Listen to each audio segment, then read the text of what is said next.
Now, I'm sure that most of you know the old story about the astronaut who went far out into space and was asked on his return whether he had been to heaven and seen God. And he said yes. And so they said to him, well, what about God? And he said, she is black. And although this is a very well-known and well-worn story, it is very profound. Because, I tell you, I knew a monk who started out in life as pretty much of an agnostic or an atheist. And then he began to read Henri Bergson, the French philosopher who proclaimed the vital force, the élan vital, and so on. And the more he read into this kind of philosophy, the more he saw that these people were really talking about God. And I've read a great deal of theological reasoning about the existence of God, and they all start out on this line. If you are intelligent and reasonable, you cannot be the product of a mechanical and meaningless universe. Figs do not grow on thistles. Grapes do not grow on thorns. And therefore, you, as an expression of the universe, as an aperture through which the universe is observing itself, cannot be a mere fluke. Because if this world peoples, as a tree brings forth fruit, then the universe itself, the energy which underlies it, what it's all about, the ground of being, as Paul Tillich called it, must be intelligent. Now, when you come to that conclusion, you must be very careful, because you may make an unwarranted jump. Namely, the jump to the conclusion that that intelligence, that marvelous designing power which produces all this, is the biblical God. Be careful. Because that God, contrary to his own commandments, is fashioned in the graven image of a paternal, authoritarian, beneficent tyrant of the ancient Near East.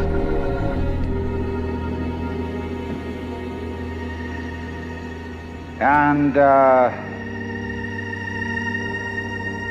it's very easy to fall into that trap, because it's all prepared, institutionalized in the Roman Catholic Church, in the synagogue, in the Protestant churches, all there ready for you to accept.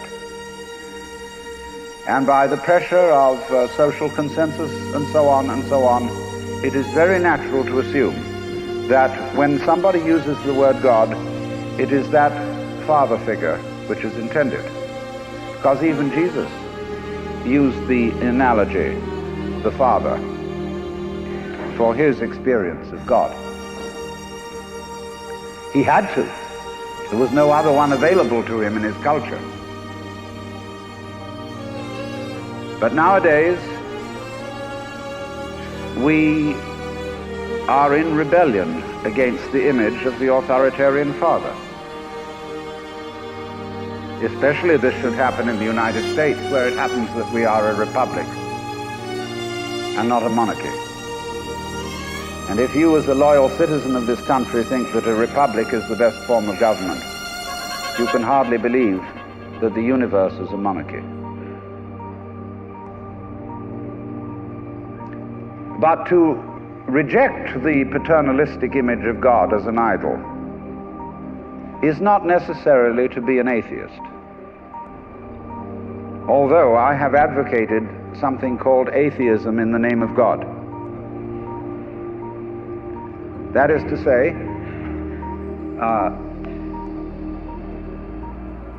an experience, a contact, a relationship with God, that is to say, with the ground of your being, that does not have to be embodied or expressed in any specific image.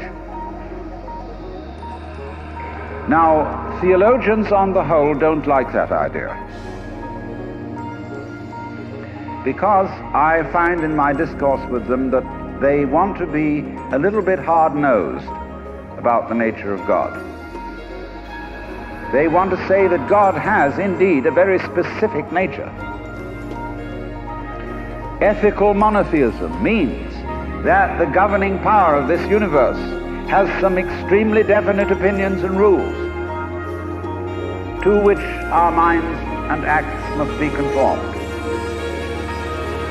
And if you don't watch out,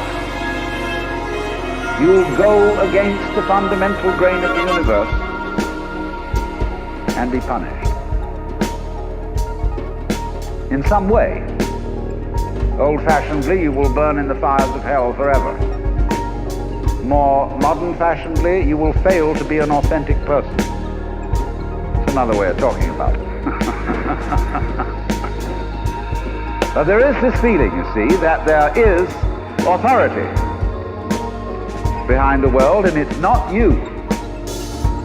It's something else. Like we say, that's something else that's far out.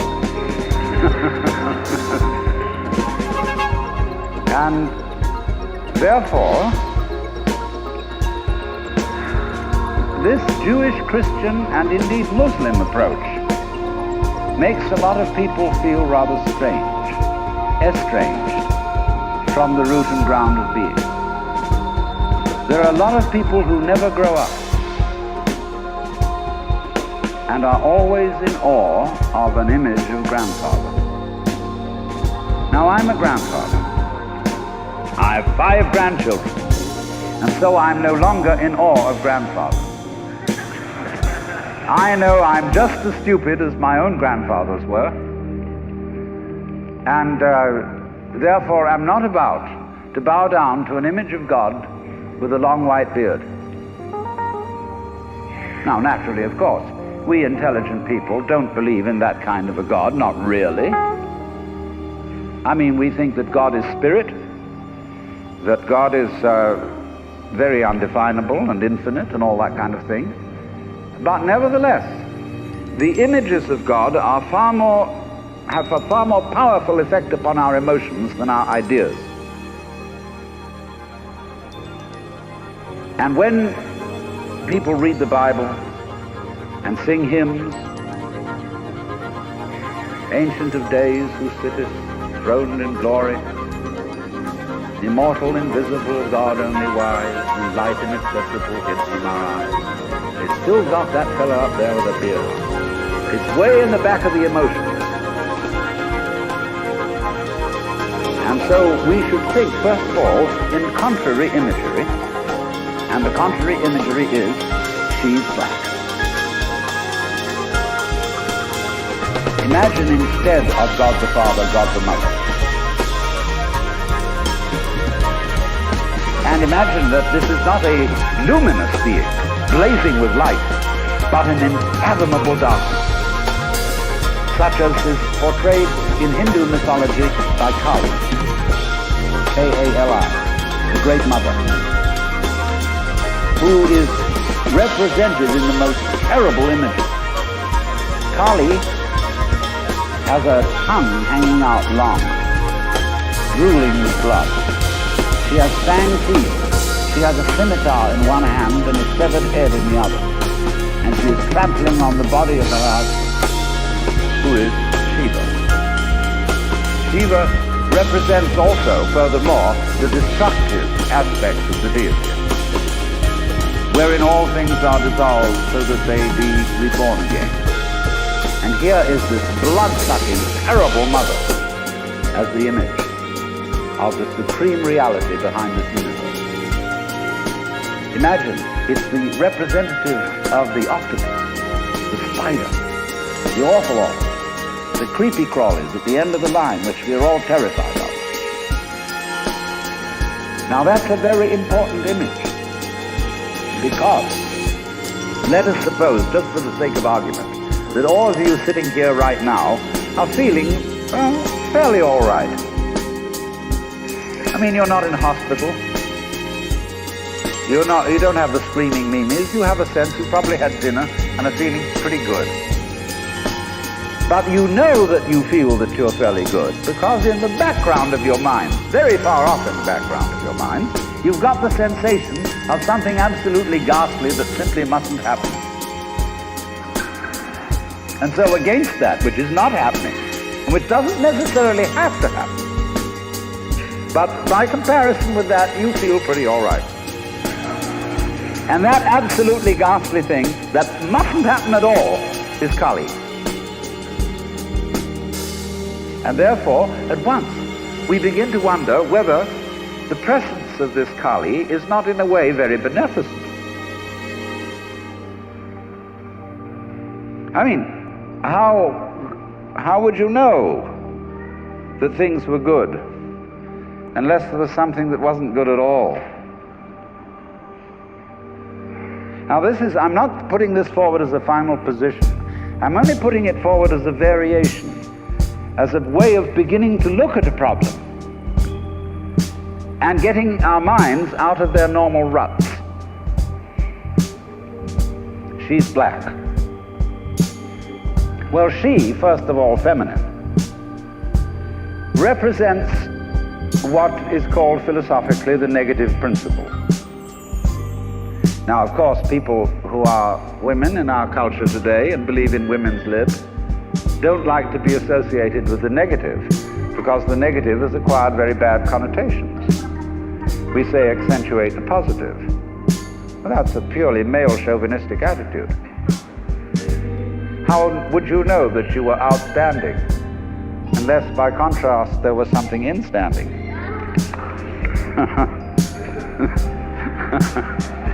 You cannot appreciate the convex without the concave. You cannot appreciate the firm without the yielding. And therefore, the so-called negativity of the feminine principle is obviously life-giving and very important. But we live in a culture which doesn't notice it. You see a painting, a drawing of a bird, and you don't notice the white paper underneath it. You see a printed book, and you think that what is important is the printing, and the page doesn't matter. And yet, if you reconsider the whole thing, how could there be visible printing without the page underlying it?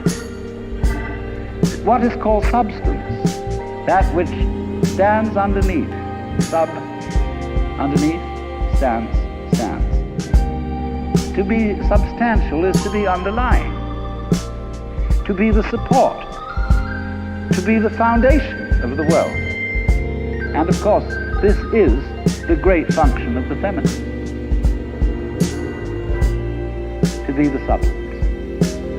And therefore, the feminine is represented by space, which is of course black at night. But were it not for black and empty space, there would be no possibility whatsoever of seeing the stars. Stars shine out of space, and astronomers, very high-powered astronomers, are beginning to realize that stars are a function of space. Now that's difficult for our common sense, because we think that space is simply inert nothingness. But we don't realize that space is completely basic to everything. It's like your consciousness. Nobody can imagine what consciousness is. It's the most elusive, whatever it is, that there is at all, because it's the background of everything else that we know. Therefore, we don't really pay much attention to it. We pay attention to the things within the field of consciousness, to the outlines, to the objects, to the so-called things that are in the field of vision, the sounds that are in the field of hearing, and so forth. But what it is that ever it is that embraces all that, we don't pay much attention to it. We can't even think about it. It's like trying to look at your head. You know, you try to look at your head, and what do you find? You don't even find the black blob in the middle of things. You just don't find anything. And yet that is that out of which you see, just as space is that out of which the stars shine. So there's something very queer about all this. That which you can't put your finger on, that which always escapes you, that which is completely elusive, the blank, seems to be absolutely necessary for there to be anything whatsoever. Now let's take this further. Kali also is the principle of death, because she carries a scimitar in one hand and a severed head in the other. Death. This is tremendously important to think about. We put it off. Death is swept under the carpet in our culture. In the hospital, they try to keep you alive as long as possible in utter desperation. They won't tell you that you're going to die. They, when their relatives have to be informed that it's a hopeless case, they say, don't tell this to the patient. And all the relatives come around with hollow grins and say, well, you'll be all right in about a month, and then we'll go and have a holiday somewhere and sit by the sea and listen to the birds and whatnot.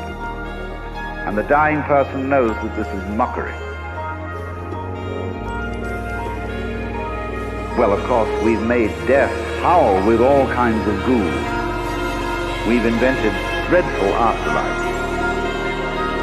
I mean, the Christian version of heaven is as abominable as the Christian version of hell. I mean, nobody wants to be in church forever. Children are absolutely horrified when they hear these hymns which say, prostrate before thy throne to lie and gaze on thee. They can't imagine what this imagery means. I mean, in a very subtle theological way, I could wangle that statement around to make it extremely profound. I mean, to be prostrate at once and to gaze on the other hand, see, is a coincidentia oppositorum, a coincidence of opposites, which is very, very deep. But to a child, it is a crick in the neck. And that's the sort of imagery we're brought up with. So the idea of what might happen after death, well, you're going to be faced with your judge, the one who knows all about you. This is Big Papa, who knows you were a naughty boy and a very naughty girl, especially girl, from the beginning of things. He's going to look right through to the core of your inauthentic existence. And what kind of heebie-jeebies may come up. Or you may believe in reincarnation, and you think that your next life will be the rewards and the punishments for what you've done in this life. And you know you got away with murder in this life. And the most awful things are going to happen next time around. So you look upon death as a catastrophe.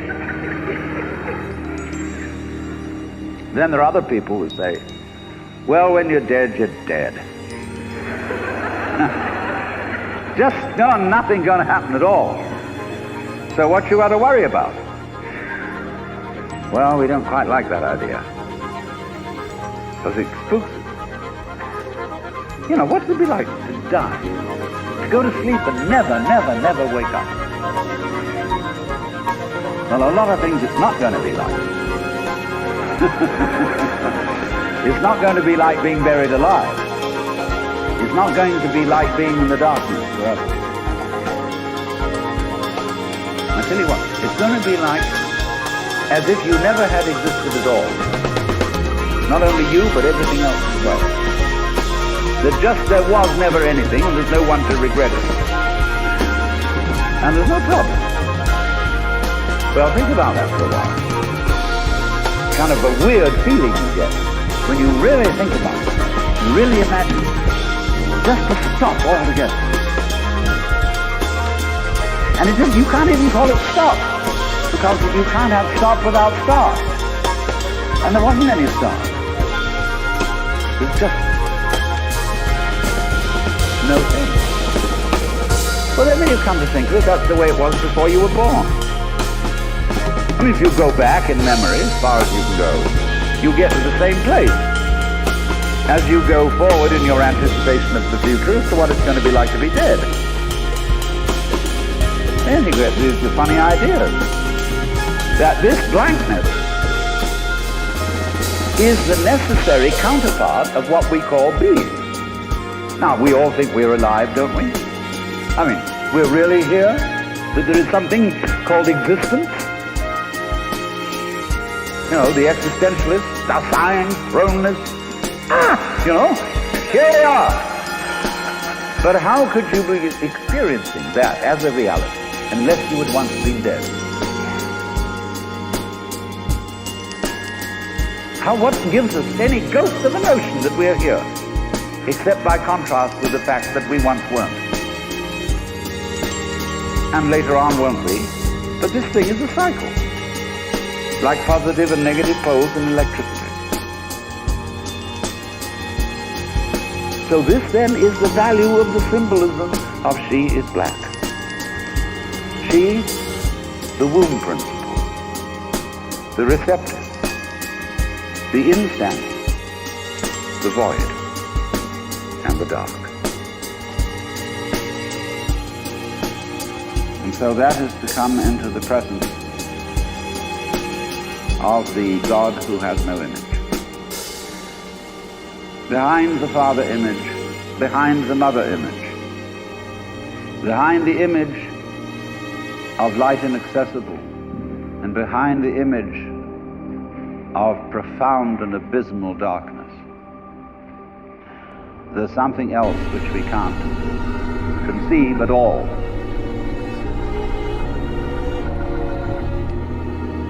Dionysius the Areopagite called it the luminous darkness.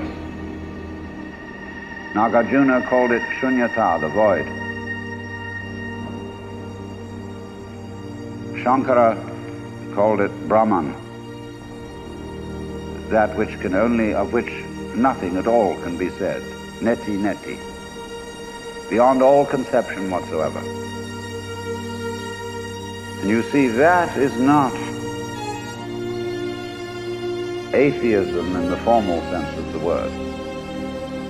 This is a profoundly religious attitude, because what it corresponds to practically is an attitude to life of total trust, of letting go. When we form images of God, they're all really exhibitions of our lack of faith, something to hold on to, something to grasp. How firm a foundation, what lies underneath us, the rock of ages, or whatever, ein feste Burg. But when we don't grasp, we have the attitude of faith. If you let go of all the idols, you will of course discover that what this unknown is, which is the foundation of the universe, is precisely you.